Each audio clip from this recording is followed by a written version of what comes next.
नमस्कार, NB news world में आप सभी का स्वागत है। मैं हूं धनेश्वरी देवांगन। अब खबरें विस्तार से। जम्मू कश्मीर के सीएम मुफ्ती मोहम्मद सईद का निधन हो गया। 79 साल के मुफ्ती दिल्ली के एम्स में एडमिट थे। जम्मू एवं कश्मीर के मुख्यमंत्री मुफ्ती मोहम्मद सईद का गुरुवार सुबह एम्स में निधन हो गया। सईद पिछले करीब 2 सप्ताह से एम्स में भर्ती थे। उन्होंने सुबह 9:10 में अंतिम सांस ली। एम्स के प्रवक्ता ने बताया, हमने उन्हें बचाने की कोशिश की लेकिन सफल नहीं हो सके। प्रधानमंत्री नरेंद्र मोदी मुफ्ती मोहम्मद सईद को श्रद्धांजलि देने पालम एयरपोर्ट पहुंचे, जहां उनका पार्थिव शरीर था। पीएम के साथ गृह मंत्री राजनाथ सिंह भी मौजूद थे। इस दौरान एयरपोर्ट पर पीडीपी के कई नेता भी मौजूद थे।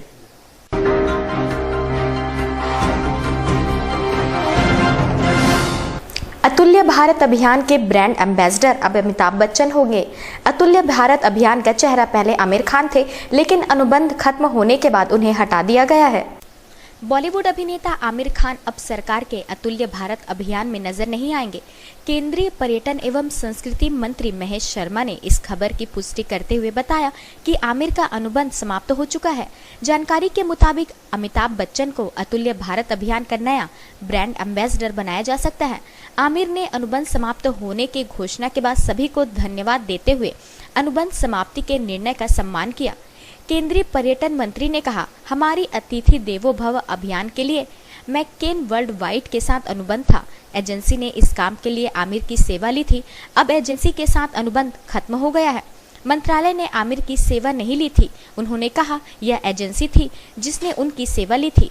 चूंकि एजेंसी के साथ अब अनुबंध नहीं रहा, अभिनेता के साथ व्यवस्था भी अब खुद ब खुद खत्म हो गई है।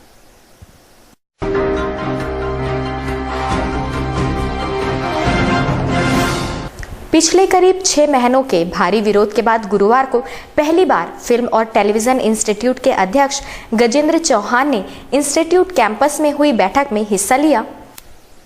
एफटीआईआई छात्रों के मुखर विरोध प्रदर्शनों और बेहद नाटकीय दृश्यों के बीच टीवी अभिनेता और भाजपा सदस्य गजेंद्र चौहान ने आज इस प्रतिष्ठित संस्थान के अध्यक्ष के रूप में पदभार संभाल लिया।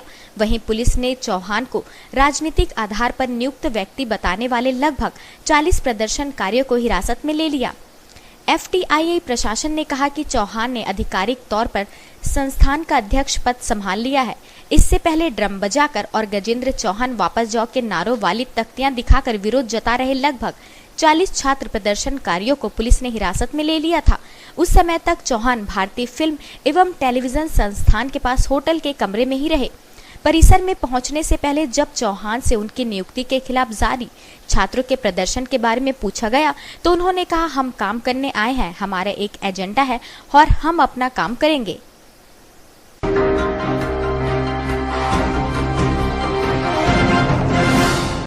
लीबिया के शहर ज्वालिटन में पुलिस प्रशिक्षण केंद्र पर एक ट्रक बम से हुए हमले में 65 लोगों की मौत हो गई। लीबिया के जलिटिन स्थित पुलिस प्रशिक्षण केंद्र पर एक ट्रक में बम विस्फोट की घटना में 65 लोगों की मौत हो गई। वहीं इस विस्फोट में घायल होने वालों की संख्या 100 के करीब बताई जा रही है। विस्फोट में मरने वालों में ज्यादातर आम नागरिक शामिल है। घायलों को पास के ही मिसराता अस्पताल में भर्ती कराया गया है। जानकारी के मुताबिक विस्फोटों से भरे एक ट्रक में ब्लास्ट हुआ। यह ट्रक लीबिया के आंतरिक मंत्रालय के ट्रेनिंग कैंप में घुस गया था। बताया जा रहा है कि इस कैंप में 400 प्रशिक्षु मौजूद रहते हैं। जिस वक्त विस्फोट हुआ तब प्रशिक्षुओं का खुले मैदान में सुबह का अभ्यास चल रहा था। गौरतलब है कि जिलेटिन लीबिया की राजधानी त्रिपोली से करीब 100 मील दूरी पर स्थित है। विस्फोट की अभी तक किसी भी संगठन ने जिम्मेदारी नहीं ली है।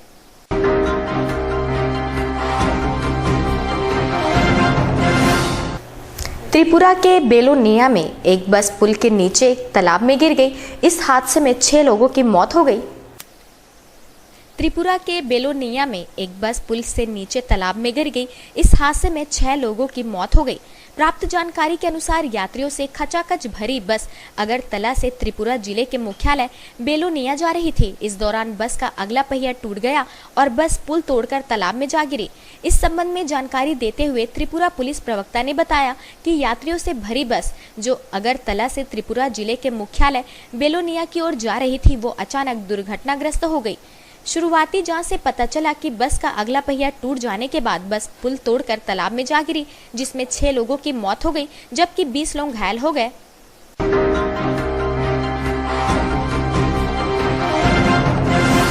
– 2011 में हुए पत्रकार जे.डे की हत्या के मामले में अंडरवर्ल्ड डॉन छोटा राजन को वीडियो कॉन्फ्रेंसिंग के जरिए मकोका की विशेष अदालत के सामने पेश किया गया।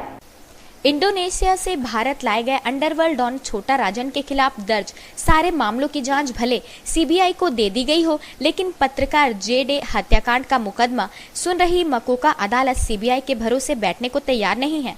मकोका अदालत ने गुरुवार को खुद डॉन को अपनी हिरासत में ले लिया और 19 जनवरी को आरोप तय करने की तारीख भी तय कर दी। मुंबई के मकोका कोर्ट में छोटा राजन की पहली पेशी हुई, लेकिन उसे दिल्ली से मुंबई नहीं लाया गया बल्कि वीडियो कॉन्फ्रेंसिंग के जरिए पेश किया गया। इसकी वजह बताई गई उसकी जान को खतरा। वीडियो कॉन्फ्रेंसिंग के दौरान मकोका जज अनिल पानसरे और छोटा राजन के बीच मराठी में बात हुई। दिल्ली में ठंड की वजह से राजन ने जैकेट पहन रखा हुआ था। जज ने सबसे पहले डॉन का पूरा नाम पूछा। जवाब में छोटा राजन ने कहा राजेंद्र सदाशिव निखाजले। फिर जज ने खुद का परिचय दिया और कहा कि मैं तुम्हें जे.डे हत्याकांड में अपनी हिरासत में लेता हूं। 1 हफ्ते में तुम्हारे पास चार्जशीट पहुंच जाएगी और 19 जनवरी को आरोप तय करने के लिए फिर से तुम्हारी वीडियो कॉन्फ्रेंसिंग होगी।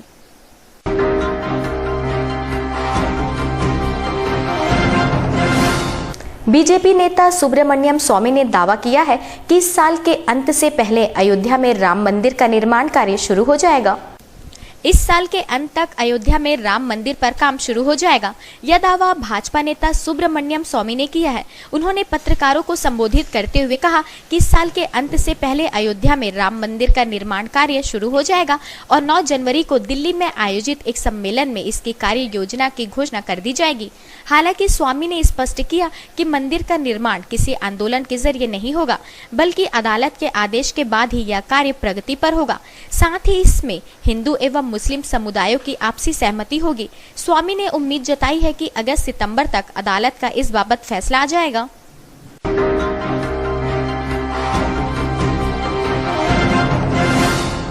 पाकिस्तान के T20 कप्तान शाहिद अफरीदी लाहौर में एक रिपोर्टर से बहस के बाद प्रेस कॉन्फ्रेंस के बीच से ही उठकर चले गए। प्रेस कॉन्फ्रेंस के दौरान एक रिपोर्टर के साथ बहस के बाद पाकिस्तान क्रिकेट टीम के T20 कप्तान शाहिद अफरीदी बीच से ही उठकर चले गए।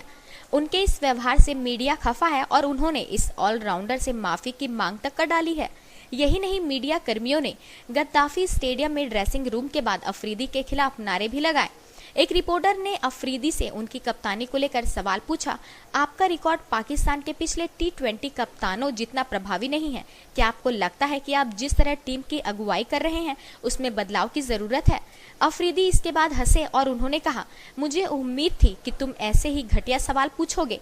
अफरीदी इसके बाद उठकर चले गए और रिपोर्टर उनके बर्ताव के खिलाफ विरोध करने लगे।